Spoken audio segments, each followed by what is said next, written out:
आदाब नाजरीन, मैं हूं आपका मेज़बान अब्दुल वाजिद और आप देख रहे हैं तस्नीम टीवी।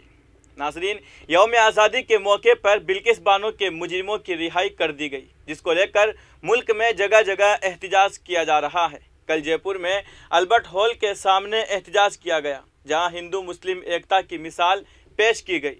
खवातीन में काफ़ी गुस्सा देखा गया। मोदी और गुजरात सरकार के खिलाफ जमकर नारेबाजी की गई। देखिए हमारे नामानिगार सद्दाम खान की रिपोर्ट। रिहा कर दिया। आज पूरे देश के अंदर अवाक रह गए हम, तो पूरा महिला आंदोलन, इस देश के तमाम लोग, ये हो क्या गया? ये किस तरह का अमृत महोत्सव है? ये कैसी 75वीं वर्षगांठ के ऊपर क्या तोहफा मोदी और गुजरात की सरकार ने इस देश की जनता को दिया है? आज पूरे देश के अंदर विरोध प्रदर्शन हो रहा है। विरोध प्रदर्शन 60 जगह की सूचना आई थी, अभी और भी जगह पर है। सब जगह सब तमाम लोग मिल करके इसका विरोध कर रहे हैं कि ये जो हत्यारे और बलात्कारी है, इनको सबको वापस जेल में भेजो। इनकी सजा पूरी होने तक ये जेल में रहे, अंतिम सांस तक ये जेल में रहे। पूरा मामला बताइए। ये प्रदर्शन हम इसलिए कर रहे हैं कि इस देश के अंदर एक ऐसा घटनाक्रम हुआ है जिसने पूरी दुनिया के अंदर हिंदुस्तान की न्याय व्यवस्था पर प्रश्न चिन्ह लगा दिया, हिंदुस्तान की सरकार के ऊपर प्रश्न चिन्ह लगा दिया।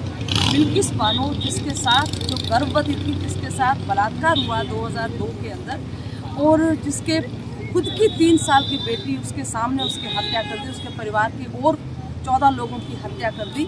और बड़ी लंबी लड़ाई के बाद ये हत्यारे और बलात्कारी जेल की शिक्षों में गए थे।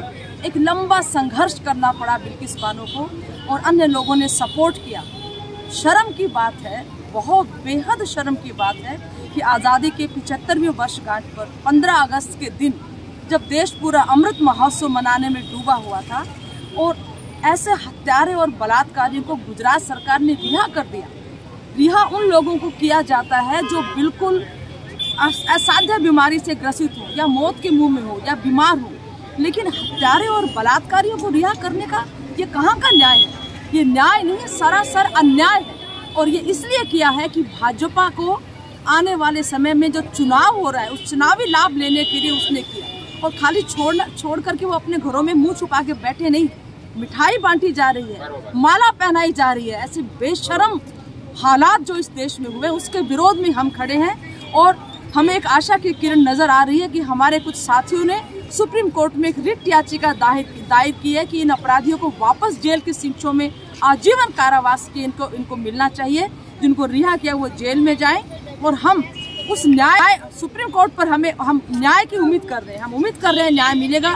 बिल्किस बानो के साथ ही नहीं, इस देश की हर महिला आज इतनी डरी हुई, इतनी खौफजदा है कि ऐसे हत्यारे और बलात्कारी अगर जेल से रिहा होते रहे तो औरतों को न्याय कहाँ मिलेगा? हम बिल्किस बानो के साथ, उनके सपोर्ट में, और ये जो सरकार ने, गुजरात सरकार ने किया, उसके विरोध में यहाँ आए हैं।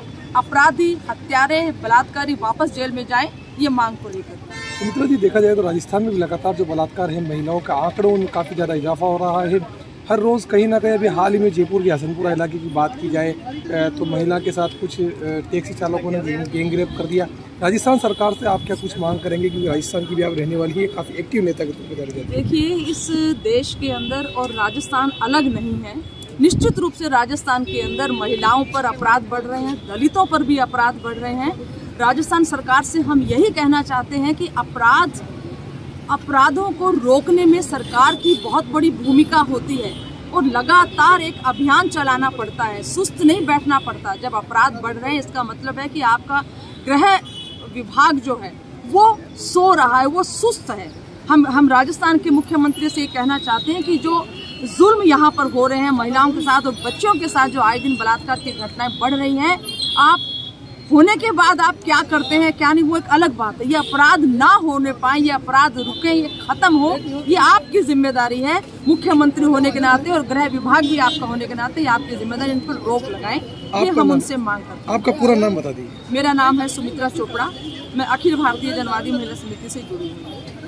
के सभी महिला संगठन और जन संगठन इसमें शामिल है, और आज देश भर के अंदर कॉल दी गई थी। ये बिल्किस बानो का मामला सर्वविदित है, और जिस तरह से जात और धर्म के नाम पे न्यायपालिका बीत गई है, और राजनीतिक संरक्षण ऐसे अपराधियों को, बलात्कारियों को दिया गया है, तो हम समझते हैं कि ये हमारे देश के लिए और हम महिलाओं के लिए सबसे बड़ी शर्मनाक बात है। तो इसीलिए हम लोग पुनः ये बात कह रहे हैं कि बलात्कारियों का कोई जात और धर्म नहीं होता। जिस तरह से ये कहा गया कि ब्राह्मण संस्कारी होते हैं, तो ऐसे संस्कार हमने देश में बहुत जगह टूटते हुए देखे हैं और कितने धर्म गुरु जो हैं अपने आश्रमों के अंदर ये सारे कांड करते आए हैं। तो ये इस तरह का बहलाना और बरगलाना बंद करें और मोदी सरकार शर्म करे। आपका नाम बता दीजिए और पूरा मैं निशा सिद्धू हूँ, भारतीय महिला फेडरेशन से हूँ और 6 सितंबर को पुनः हम पूरे देश के अंदर विरोध करेंगे।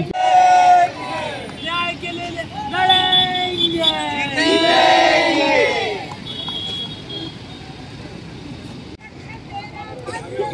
बंद करो, बंद करो।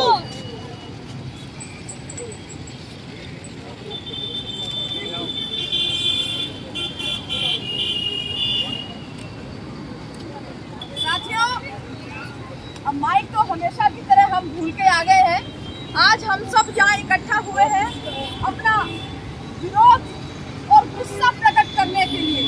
आप सब जानते हो अभी अमृत महोत्सव मना रहा है देश, 15 अगस्त मनाया अमृत। फिलहाल की खबर में इतना ही। मुल्क और गैर मुल्क की तमाम बड़ी खबरें जानने के लिए देखते रहिए तस्नीम टीवी।